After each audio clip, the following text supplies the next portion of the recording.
Y'all, it's time for some damn good tacos in college football. We're excited to announce our title sponsor, Torchys Tacos, for the Arkansas Football Report with Otis Kirk, and the new addition to the Hogville.net family, the Arkansas pregame show starring former Hog running back Marshall Foreman, hosted by Jason Pattison. If you're looking for a place to unwind and call the Hogs, Torchys is the place. Torchys' location on MLK in Fayetteville is the proud host of the Arkansas pregame show, and it will air 2 hours prior to kickoff of each Fayetteville home game. The Arkansas Football Report airs every Thursday at 7 p.m. in Rogers.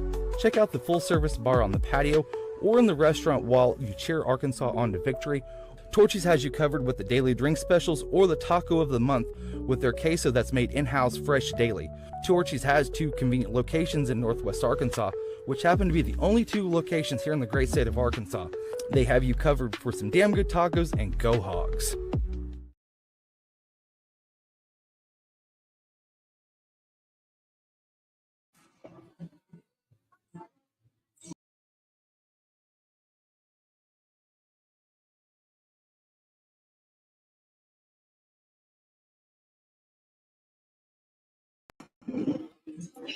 There we are.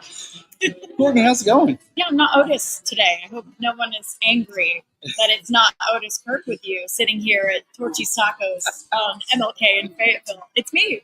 Surprise. Oh, good evening, Razorback Nation. It's Thursday, January 30th, 2025, and welcome to the Arkansas Football Report with Otis Kirk. I'm Jason Pattison, and with PTN special guest, Courtney Mims. Not Otis Kirk. Not Otis Kirk.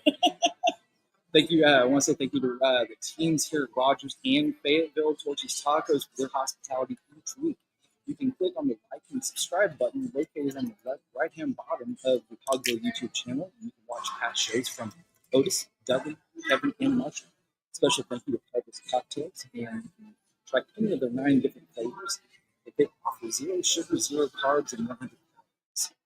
They offer 8 vodka flavors, and they also get tequila martini with spicy. You can pick them up at any of your major retailers or here at Torchys.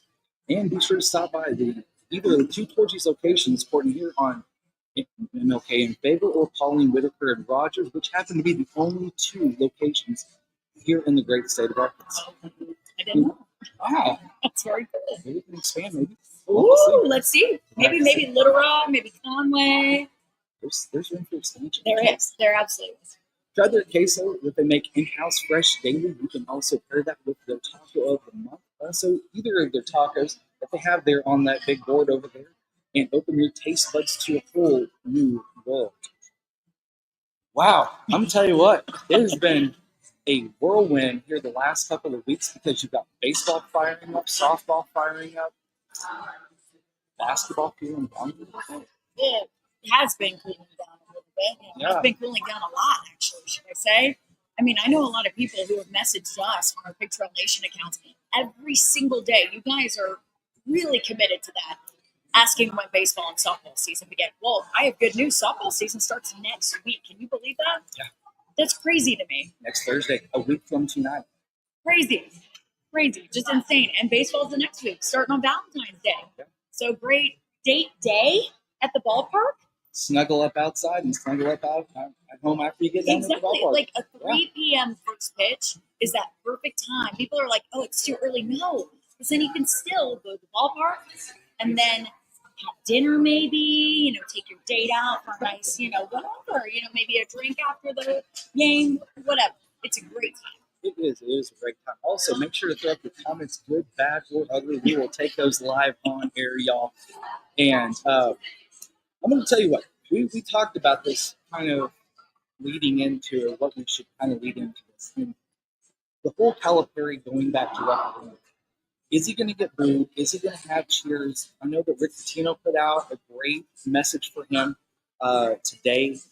It was really nice. I know that they're not the best of friends, and that's not a hidden secret, but he still respects him, and he thinks that Big Blue Nation should give Cal a warm reception. I just don't know exactly if that's going to happen. To boo or not to boo? That is the question, right? I mean, not to get all Shakespearean on you, but it's been the topic of this entire week. And I think that's because people know how this game is going to go. Not many people believe Arkansas has a chance. They don't really. I mean, if they if they keep it close, I think a lot of us are going to be surprised. But Kentucky fans feel very confident about it. Arkansas fans don't. And so I think when you have a game that you kind of feel like you know how it's going to go, the conversation goes to the storylines in that game. And the big storyline is Cal's return to Rob. I put it out there because, again, I'm heading to Lexington tomorrow morning, 8 a.m. Me and Jacob Morris and the Big Trail Nation team going to get in that car, head to Lexington. Road trip. Yeah, road trip, 9.5 hours? Ugh, gross, but going to be fun. But I asked the question because I'm really, really curious as to what his reception would be. There's no lie about it. You've seen this, Jason, that on social media, Kentucky fans can be pretty crazy. Oh, yeah. And that's a very loud part of the fan base. Is it the entirety of the fan base? No. And so I think there's going to be maybe a 50-50. There's going to be 50% booze, but I think there's going to be a good, maybe even more than 50%. Maybe I go to 60% of people that are going to get up and maybe cheer. Maybe not full on standing ovation like Rick Pitino said, give him a standing O, but I think there will be some cheers definitely, and hopefully that drowns out the booze. I think he deserves cheers going back there. Everything he did for that program, how could you not cheer? I know things didn't end on the best of notes, but neither did it here with Musselman. So I've asked so many of Arkansas fans, and you can tell us in the comments, would you boo Eric Musselman? Yeah. He came back to Bud Walton Arena. I don't think so. That's just going to be my opinion, but there's a lot of people out there who says, no, I wouldn't boo Eric. So why are they going to boo Cal? That's my whole question. Yeah, and also if you have any thoughts or questions, put those up, and we'll go over those here live. You know, I want to say that they would. I know I agree with you on the 60-40 split, but at the same time, this is a guy who brought you a national championship. Although it may have been 10 years ago, he still brought you a national championship. He had you in contention for a national championship most of the games here. It wasn't like they were missing the NCAA tournament every 2 or 3 years. It was every stinking year except for 1, 2 maybe, but that's it. But still, he gave them a chance. And I think Arkansas fans are a little pissed off because now they don't have a chance. Yeah, and I think they should be upset.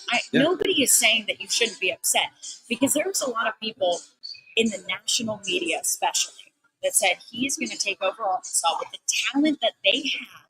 They can do well. That's why they're all the high preseason expectations. So if you're an Arkansas fan, you are absolutely right. You should be upset with how this season has gone. Nobody's saying that you shouldn't feel that way. But I also have to say that, look, don't count him out just yet. His experiment of having I'm just going to have nine core guys. Okay, that looks good on paper, right? Hey, if you look up and down college basketball, you're going to see more than 8 or 9 guys on the stat sheet. So yes, works in theory, right? Okay, looks okay, but injuries, and you're not accounting it. I guess he didn't account for the fact that they would be so hit by so many injuries this year. And so I think you look at that and you say, okay, the experiment didn't work. He even said that himself. After that Michigan win, he said, I might have to go back and look at how I structured the roster this year. And maybe I didn't do it the best way. Well, yeah, you didn't. But he can admit that too. I bet he'll tell us that at the end of the season. So the experiment didn't work. No one is saying you should be happy about that. But don't immediately count this man out because you have to look at what he's been able to do. He didn't just forget how to coach. He didn't wake up one day and go, not gonna coach today. I've lost my will to win. Are you kidding me? I don't ask any coach in the country. They'll tell you that's absolutely insane to say. It is. I want to turn the page for just a second. We need to get some baseball. Oh, let's do it. Diamond House. So let's get some baseball because baseball is starting to heat up. Like you said, Valentine's Day. Arkansas, Washington State, 3 p.m. Bomb Stadium next Friday. I am super excited, not for the pitching staff, but how the infield is going to shake out. Could you see Nolan Souza at second? We have Gabriel Aloy at shortstop.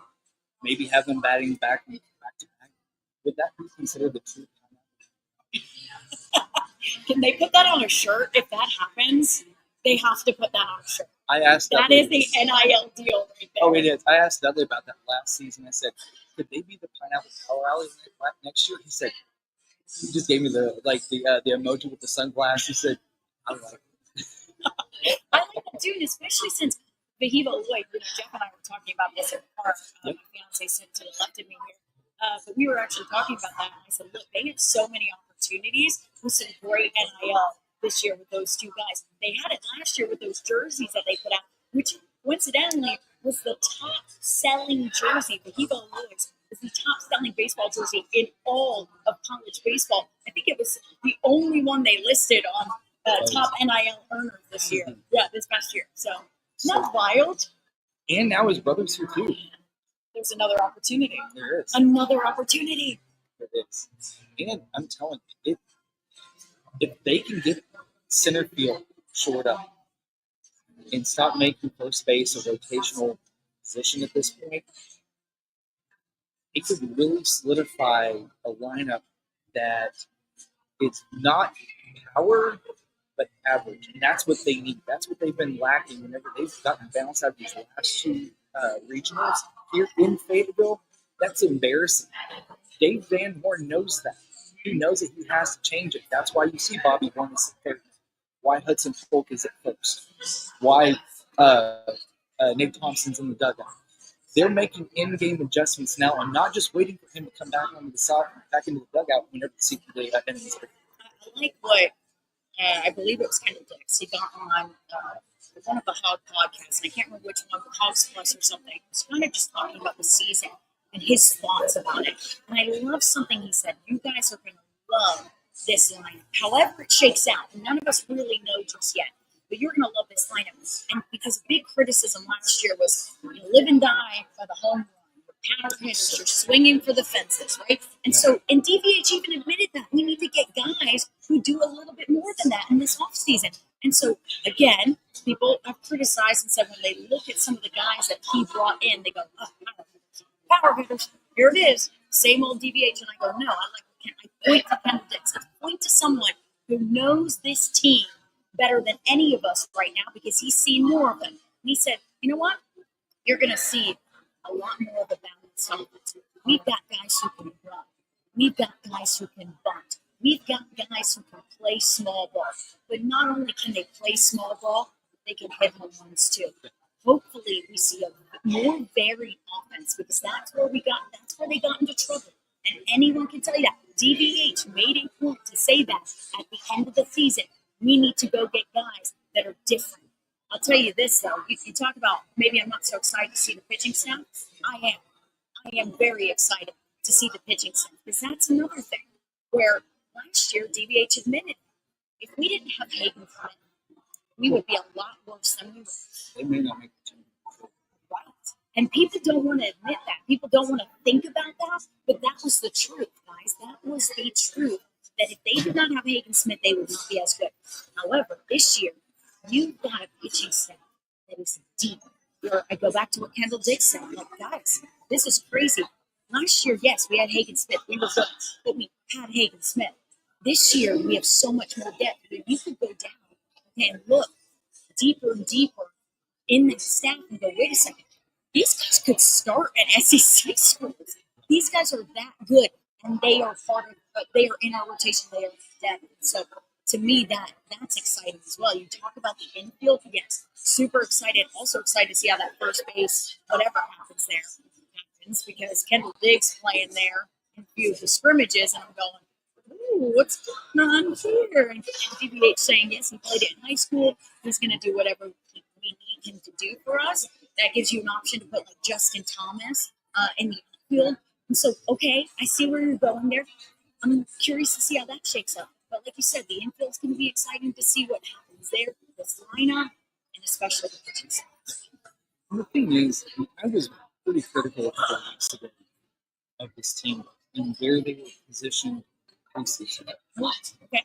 4th, 5th, consensus 5, then you have 13. Personally, going into this season, coming off of injuries, you also have got guys that have been here that really haven't gotten over the hump.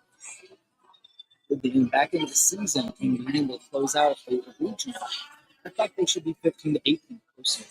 Okay. Because they haven't shown us that they can get to a super regional with the 4 that's here right now. But I think it's they're ranking them on the guys that they're bringing in. And DVH, honestly, give him credit. Guy knows how to recruit. I mean, he is one of the last, I think, true coaches, honestly, because he gets up at those, the Swatters Club. Yeah. He gets up in the Swatters Club and goes, guys, we need your money. Yeah. I can't do it unless I have your money. And so we know, the media knows because he's been honest. You know, we've talked to people within that team. They've been honest. And I'm going, man, they do not have the kind of money that the LSUs, that the Texas A&Ms, that the Texases, that they have, the Ole Misses, that they have right now. So DVH is straight up recruiting these guys on the facilities, the old things, you know, talk about the old ways, you know, the facilities, how we're going to develop you, how we're going to set you up for success in life and possibly try and get you to the big leagues. And so I think that is so awesome. But it's who he's recruited, who he's brought in, that talent. That's what's pushing them, right, in those rankings. I agree with you, though. I wouldn't be ranking them fourth. You know, I'm like, okay, I could see them maybe, you know, going down and past the top 5. But DVH honestly likes it. He would ask you, he'd agree with you. He'd be like, yeah, I'd love being 14, 15, 16, 17, It makes 18. them go out. Absolutely. So he would absolutely agree with you. Do I think it's warranted that he wants to be ranked there? Maybe not, you know. I think they're better than that, especially if you just look purely talent-wise. No, they haven't proven it yet. You never know. I mean, every year it feels like we're talking about it's a highly ranked team. It's a highly ranked team. He went in and got great guys out of the portal. Well, you got to prove it. You've got to play the game. You've got to make them buy in. And the one kid that I really like to see, we're going to go to break in a second. I'm going to tease something. Okay. I'd love to see Aiden Jimenez some more. His downhill approach, and he throws. You can add. I'm sure you can probably ask most of the catchers on the staff. He throws a pretty stinking ball to the I think he's underrated right now. I think we're not talking about him enough, but he's a guy that I'm like, ooh, his stuff looks good. And I think it's going to really help them. Again, we talk about that depth. That's a guy that not many people are talking about, but hey, he adds to that depth. He also changes the eyes of the batters because if you have a guy that's coming 3/4, he's coming directly over the top, and that right there is deceiving. So, we will have to see because again, it's all going to be shown very quickly here early on in this season.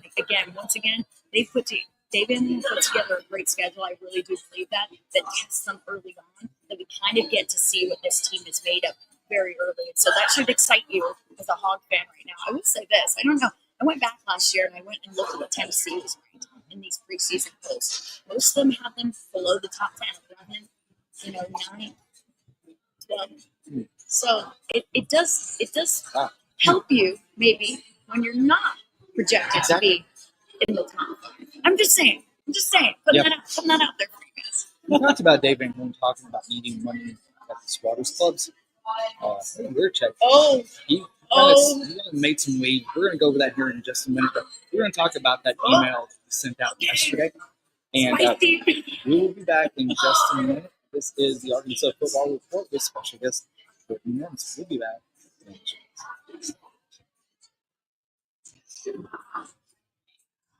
Y'all, it's time for some damn good tacos in college football. We're excited to announce our title sponsor, Torchys Tacos, for the Arkansas Football Report with Otis Kirk, and the new addition to the Hogville.net family, the Arkansas pregame show starring former Hog running back Marshall Foreman, hosted by Jason Pattison. If you're looking for a place to unwind and call the Hogs, Torchys is the place. Torchys' location on MLK in Fayetteville is the proud host of the Arkansas pregame show, and it will air 2 hours prior to kickoff of each Fayetteville home game. The Arkansas Football Report airs every Thursday at 7 p.m. in Rogers. Check out the full-service bar on the patio or in the restaurant while you cheer Arkansas on to victory. Torchys has you covered with the daily drink specials or the taco of the month with their queso that's made in-house fresh daily. Torchys has 2 convenient locations in Northwest Arkansas, which happen to be the only 2 locations here in the great state of Arkansas. They have you covered for some damn good tacos, and go Hogs.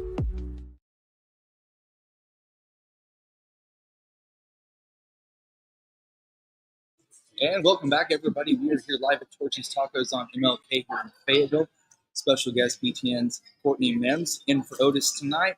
Thank you also to Carlos Cocktails. They are zero sugar, 0 carbs, 100 calories. And also go check out all the tacos Torchys has to offer. So good. So good. I was eating a chip. How are the tacos? How are the tacos, Jeff? Phenomenal. You just gave a phenomenal tacos. So. You got to check them out, y'all. Those Rogers, Fayetteville, the only 2 places here in Northwest Arkansas to find those great tacos that they serve. Also, Blood Diamond Entertainment. Hey, Blood Diamond, what's up? I'm so glad he's watching. That's awesome. And then Ghost of Grove. Hey, what's up? Fist bump. I love it. I love the support. Nice comments. That's so nice. Sometimes you get a little random. Really? Oh, yeah. Some of them get a little crazy. And then some folks just start talking back and forth. It can get kind of fun sometimes. Oh, man. That's a little crazy. Well, it's funny that you should mention, like, the nice supportive comments. There's not been a lot of supportive comments, though, on the Hunter stuff. There has not been. You know, yesterday he sent out an email to donors asking not only for more money, but there's also an extra tier now that you can buy in at the Diamond tier for $40,000, and that gives you access to all the sports.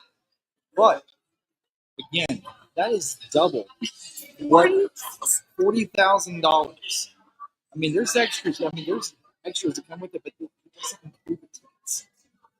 It just, to me, it's crazy because $40,000. He does realize that this is one of the poorest states still, and I'm not criticizing Arkansas. I love it here, but we have to face the facts. Where is that money coming from? And I will say I understand what Hunter Yurchek is doing. I listened to him on the Chuck and Bo show. I don't know if I'm allowed to say that on this show, but I did listen to him on the Chuck and Bo show. It's you. We'll let you get the right. Okay, thank you. Sorry. Don't watch them. Just watch us. But I did listen to him on there, and I liked what he, I understand what he's saying. I guess I didn't like what he said, but I understand what he's saying when he goes, look, a lot of this is about money right now, where it's, we have to be competitive in the SEC. And so that's what he's trying to do. He's trying to make the Arkansas competitive. Yeah. Great. Wonderful. Do that. But the other thing, too, is I also like the fact that he said, okay, what we're trying to do is get more people seats and take seats away from those big corporations, right? So if you look at the breakdown of all the different donorship levels, you'll notice that they decrease the amount of tickets that those donorship levels get. However, it trickled down to the bottom of the donorship levels, which I said, why? Why now if you donate what? I don't have it up there with me, but why now if you donate $500, right, you get less tickets than you normally did? That should be the opposite, right? Hey, for the $5, now you get $3. I mean, it should be the opposite, right? Yes. Give the fans who try and donate what they can, right? If you have a family of 5, let's say, they're trying to donate everything they can and create a family experience, right? Grow up Razorback fans young. Go take your kids to games. Enjoy that. Have a family experience. Now they're taking that opportunity away unless you have $10,000 to spare. Now, and also on top of that, and this is what really gets me too, is that not only are they asking for money to help with the expansion of football, more of a condensing. It is a condensing. It is not expansion. Also reinvesting in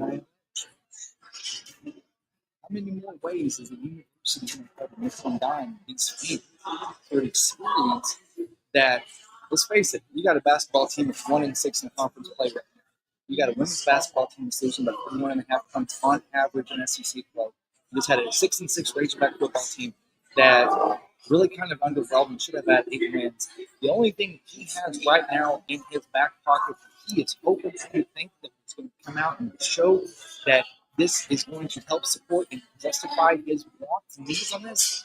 Baseball down the road and softball right behind us. You're exactly right. Those are the only 2. You're exactly right. He is hinging on those sports to be okay.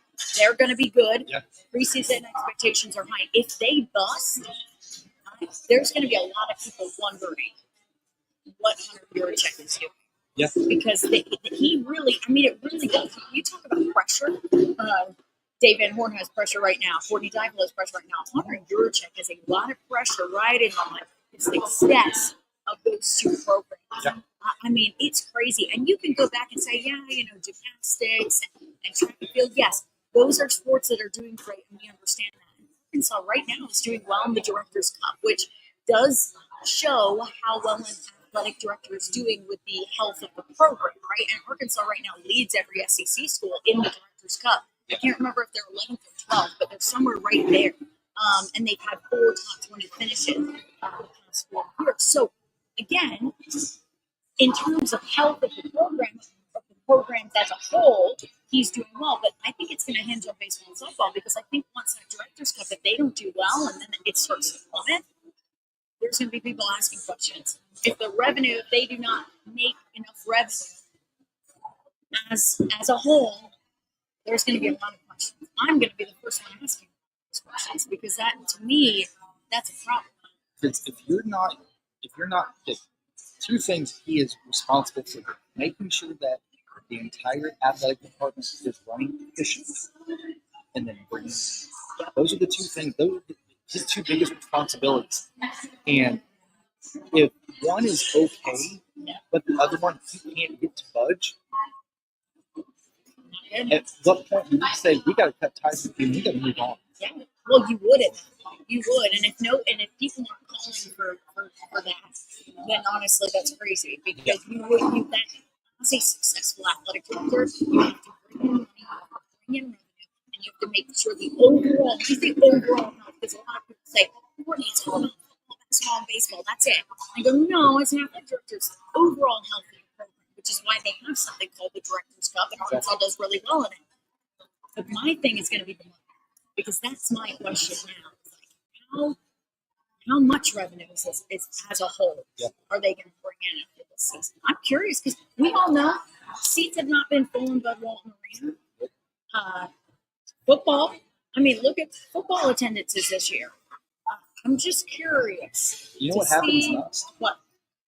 Places that are filling it up, now they're going to get double charged. Maybe not double charged, but they're going to have an increase in ticket sales, because those are the places that are filling up. And if they're filling up in one spot and you keep dumping money into one that's not, you're going to shift. That's business at this point. It is. And nobody wants to see Courtney Mims' team do great and also see the ticket sales go through, because that's the whole experience that you can take the whole family, go sit on the berm, and go cheer those ladies on. And have a good experience. Yes, break the bank and have a good experience. And athletic directors all around the country, I do feel for them right now, because it is a hard situation to be in right now with making sure your university is set up when revenue sharing goes through paper.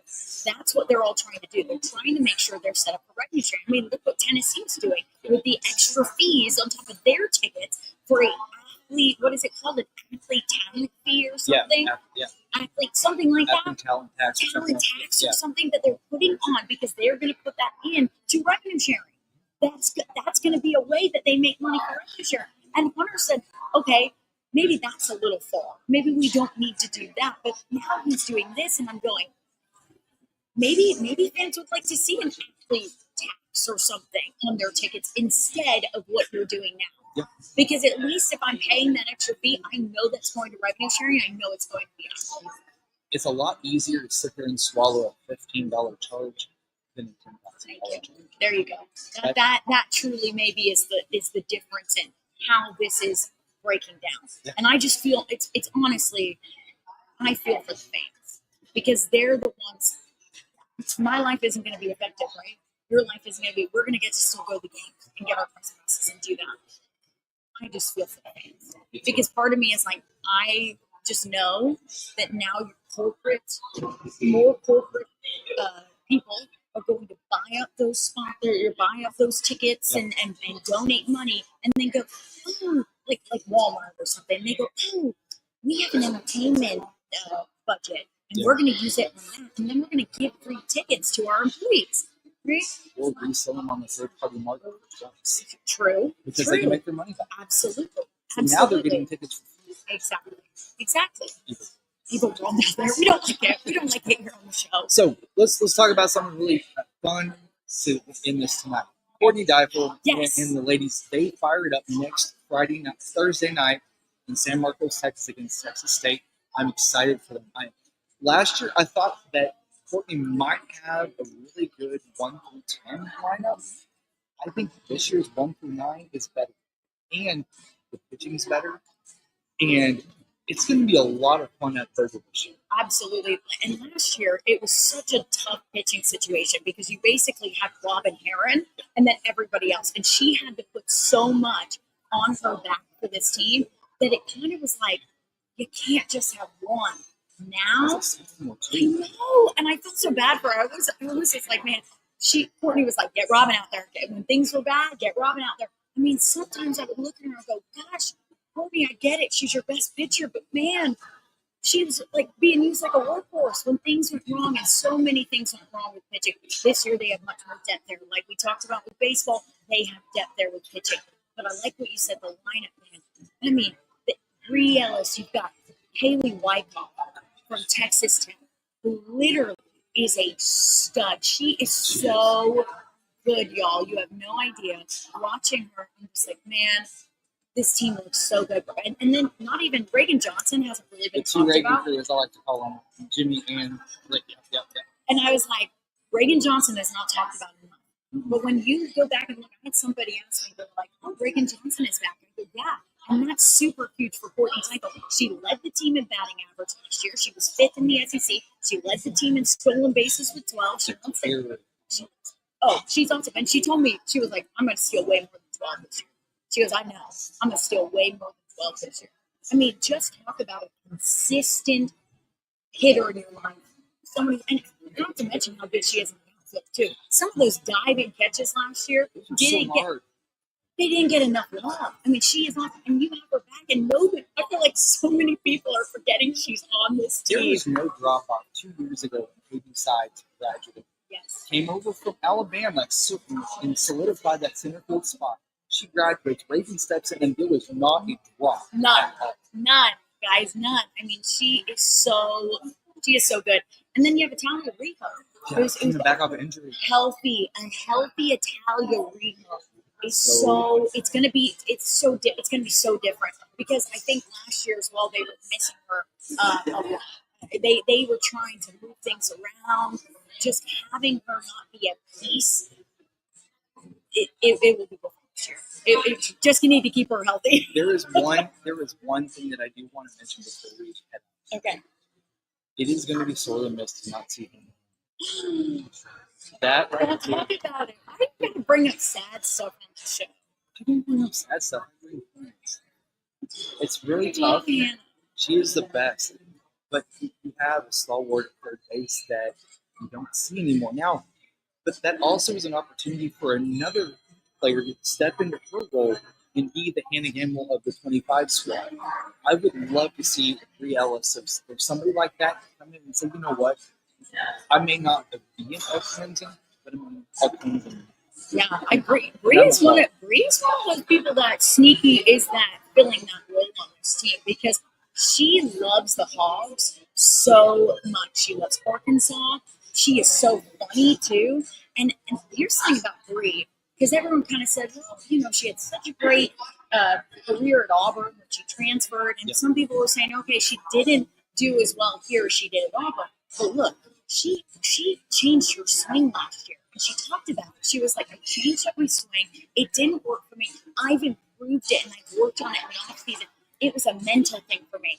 I was doing it because I was trying to be something that I wasn't. And I had to go back to how I was swinging at Auburn. But she had some bad blood at Auburn. I think that was stopping her from reaching her full potential here at Arkansas. You're going to see a different Bree Ellis this year, too. Book it. Book it. You heard it right here from Courtney. She said book it. Now, thank you for coming on tonight. Oh, thank you for having me. That was so much fun. And it's been a lot of fun. Flew by. Yeah. Otis is going to be next week. We're going to have the man. The real Otis Kirk will be back. Well, for Courtney and myself, Jason, I want to thank you guys for jumping on with us tonight. And go Hogs.